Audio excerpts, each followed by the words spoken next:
వెంకటేశ్వర స్వామి ముడుపు అంటే ఏంటి, అది ఎలా కడుతారు, ఈ వీడియోలో తెలుసుకుందాం.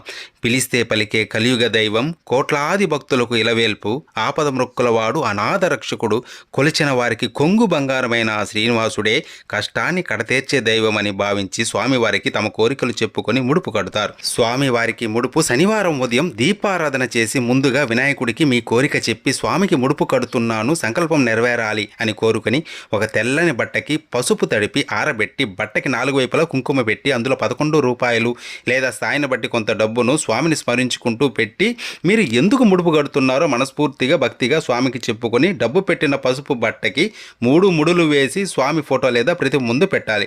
కోరిక తీరాక ముడుపుతో దర్శనానికి వస్తానని ముందే స్వామికి మాట ఇవ్వాలి. స్వామి అష్టోత్తరం గోవిందనామాలు ప్రతిరోజు చదువుకోవాలి. కోరిన కోరిక తీరిన తర్వాత స్వామి దర్శనం చేసుకొని ముడుపుతో పాటు కొద్దిగా వడ్డీని కూడా కలిపి స్వామిని తలుచుకొని ఉండిలో వెయ్యాలి.